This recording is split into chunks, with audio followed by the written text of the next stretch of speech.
iyada oo uu soo dhow yahay xajkii ayaa waxaa baryahan dambe uu muran ka taagnaa goob ku taalla magaalada muqdisho oo laga dhisay dhisme kacbada loo ekaysiiyey kaasi oo dadka doonaya inay xajka tagaan lagu barayey sida loo guto waajibaadka xajka. qaar ka mid a culimmada ayaa arrinkan soo dhoweeyey sida uu faahfaahinayo sheekh shamsudiin goobdoon oo ku sugan magaalada makal mukarama. walaal horta allah subxaanahu watacaala wuxuu qur-aanka ku yidhi ina awala baytin wudica linnaasi liladii bibakkata mubaarakan wahudan lilcaalamiin. sidaa awgeed maadaama aynu dad muslimiina nahay ilaahayna uu qur-aanka kagu soo dejiyey in aynu ogaano koonkan iyo waxa ka dhacaya, waxa uu alla inoo caddeeyey in ay alla beedkiisi iyo xaramkiisi uu ku yaallo magaalada maka liladii bibakkatan mubaarakan wahudan lilcaalamiin uu alla qur-aanka ku yidhi. sidaa awgeed marnaba ma dhici kardo in qof muslima ama soomaali sheeganaya oo diinta islaamka haystaa inuu marnaba ictiqaadiyo in ay maka ama kacbadu ay ku taallo meel kale oo waxa weeye aan magaalada maka ahayn. laakiin arrintatan hadda ka dhacday magaalada muqdisho walaal culimo badan bay la soo hadashay oo reer muqdisho iyo caalamka iyo maraykanka iyo meel kastaba jooga si aan culimada aan ugu tago sacuudi carabiya iyo hay-adda la yidhaha hay-a aliftaa sacuudiga ah arrintaasna aan usoo weydiiyo. markii aan tagan culimada weydiiyey waxay ii sheegeen culimadu arrintaani inaysan markii ugu horreysay oo dhacday aysan ahayn arrintaani hadda ka hor ay dhowr jeer hadda ka hor ay wadamo badan ka dhacdo caalamka ka mid a sida awgeedna arrintan aysan cusub ahayn caalamka. marka waxay dhaheen haddii dadkaas kacbadaas laga dhisay muqdisho tadriib wa tacliim faqad hadday tahay oo dadka tababar ahaan loo siinayo si ay markay maka u yimaadaan aysan waxa weeye aysan u garan waayin meel ay ka bilaabaan iyo meel ay ku dhammaato sidaa dadka lagu barayo tadriib ahaan dadka loo siinayo waxbarasho ahaan keliya loo dhisay meesha iyada ah wax dhibaa ma leh wax dembiyaana ma leh. ilaahay subxaana watacaalana insha allah biidnillah dadka arrintaa sameeyey haddii dadkaas ku faa'iideeyaan ay cilmi ahaan u barayeen ilahay agtiisa wax dembiya insha allah uga imaan mayo.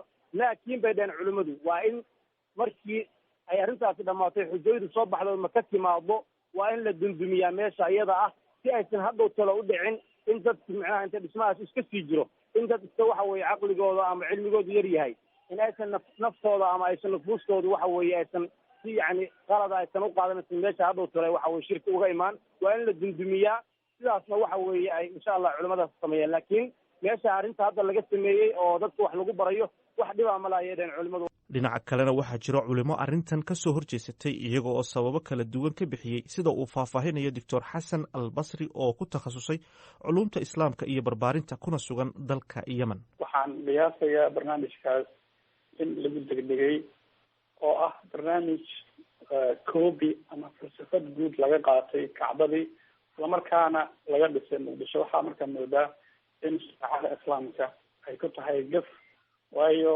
waxa uu liidayaa ama hoos udhigayaa ama uu daciifayaa ama uu ihaaneysanaya oo sharafta ka dilayaa waa maqaamkii kacbadu ay lahayd iyo haybadii kacbada oo lagu yaqaanay oo ahayd in muslimiintu ay kaga taalay wadnaha.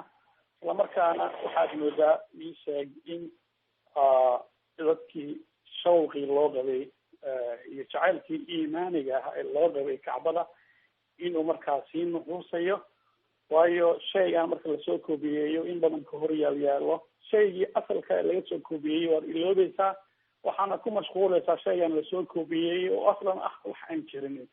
dhagax laga dhisay xamar cadde ma noqon karo kacbada. kacbadu waa maqaam ilaahay oo sharafay. sideedana xajku marka la macnaynayo waa cibaado ilaahay uu leeyahay, islamarkaana xajku waa in la aadaa ilaahay. alwifaada cala allahi ba macnaha guud lagu tilmaamaa, iyo in la dareensado qofku in ilaahay uu booqanayo. xataa markaad xajka aadaysid qofku uma niyeysan karo inuu meel yar dhagaxaan soo wareegaye xajkan oo kamid ah arkaanta islaamka inuu gudanayo waana arag ilaahay nagu saaray oo tacabuda la yidhaahdaa. wax marka gadaal laga keeni karo mana ahan, oo islaamkii iyo muslimiintii hore u jiray 1400 sano ka hor wax suuradeyn ah ama qaab loo naqshadaynayo kacbada sidaan oo kale ah weli taariikhda fog iyo taariikhda dhow laguma hayo. waa arin aan oran karo sida guudna xajku waa shawq, waa jacayl iyo iimaan raacay. dhagax laga dhisay meel maahan, waa wax qalbiga ilaahay kugu xiray marka aad jeceshahay. marka aragtid suuradda kacbada sidaan oo kale sanadkiiba markaan TV ka daawano oo dadku xajinayaan waan u hilownaa. mar kasta shaygu uu kugu yaraado aragtidiisa waxaa laga yaabaa in jacaylka ku siyaado. laakiin markasta shaygu uu kugu bato aragtidiisa in aad ka qashdhacdid ayaan dareemayaa. laakiin fikirkaasi mid ka duwan waxaa muujinaya sheekh shamsudiin goobdoon oo tix raacaya culimada waaweyn qaarkood. walaal arrinta culimada soomaaliyeed waxa weeye horta sidaa og tahayba culimadu nin kastaba waxa weeye waa nin yani ra'yigiisa iyo isku fiiriya hadba sidii ay micnaha arrintu ay u ekaato. laakiin markii arrinta marjaca diiniga markii la yidhaahdo inagu waxa weeye culimadeena saa wada ogtihiin makay wax ka barteen, kulligoodna magaalada maka almukarama jaamacata umulqura iyo jaamacata madiina wax kasoo barteen. raggii iyaga wax baray oo macalimiintooda ahaa ay wax ka barteen ayaa mas'alada tani anagu aanu weydiinay, iyagaana sidaas wala inoo caddeeyey. marka wax dhibaa male, culimadeena waa dad aynu ixtiraamayno, waana dad aynu markastaba waxa weeye hadalkooda iyo qowlkooda aynu ku kalsoonnahay. laakiin mas'aladan waa lagu kala duwan yahay, maadaama ay saas u dhacdo xataa culimada soomaaliyeed ay ku kala duwan yihiin laftigooda. waxaanu yani aanu go-aansanno inaanu marjaca asliga u noqono oo magaalada maka almukarama iyo culimada joogtaan arrintaa weydiino. sidaasayna noogu jawaabeen inaysan wax dhiba ahayn. doctor xasan albasri ayaa qaba in arrintani ay horseedi karto mashaakil kale. walaal arrinkan aan hore u sheegnay waxaa ka dhalan karaa in oo fasahaad badan baa ka dhalan kara, oo sida aan sheegnana waxa weeye waxaa jirta qaacido islaamiya oo usuuli ah oo odhanaysa dar-ul mafaasidi muqadamun calaa jalbi lmasaalix.